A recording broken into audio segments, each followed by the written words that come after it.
Et comme il est 13h30, c'est l'heure de nos séries de la semaine pour vous donner des idées de vacances, en commençant par cette série entamée lundi sur quelques richesses de la Picardie. Aujourd'hui, le calme et la beauté d'une bourgade magnifique dont vous voyez quelques images derrière moi. On l'appelle la ville aux 1000 rosiers, Gerberoy dans l'Oise, où nous emmènent Guillaume Desplanques et Tanguy Joire. Entrer dans Gerberoy, c'est découvrir un tableau de maître, un chef-d'œuvre à ciel ouvert. Les maisons à colombage, aux tuiles normandes, font face à de jolies propriétés de briques et de pierres, aux toitures couvertes d'ardoises.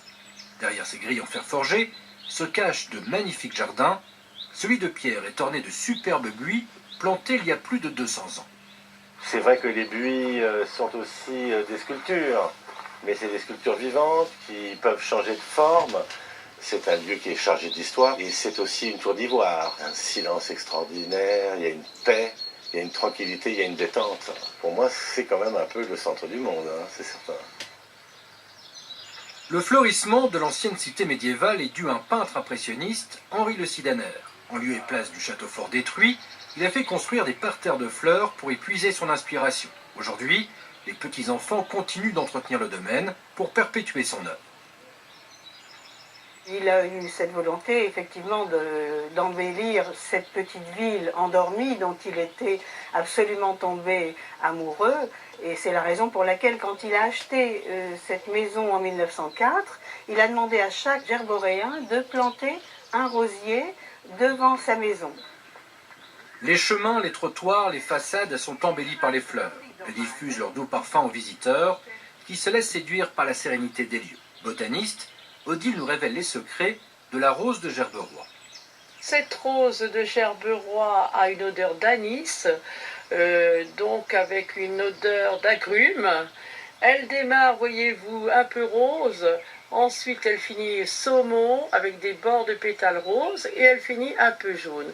Elle est très fournie, donc il y a énormément de pétales.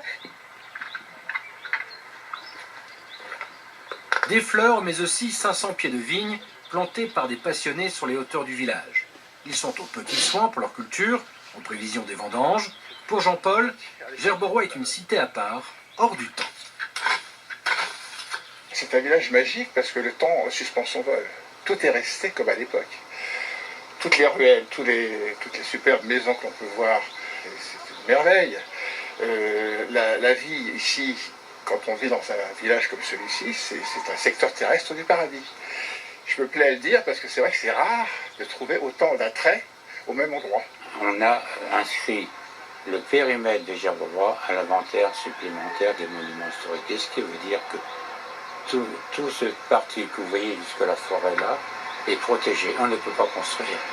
On peut construire un bureau, mais comme il n'y a pas de terrain, la question ne se pose pas.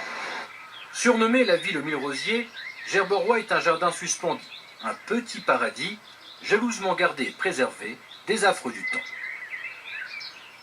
Gerberoy, l'un des plus beaux villages de France. Demain, on terminera cette série dans la baie de Somme, bien sûr, dans les Picards, sont si fiers.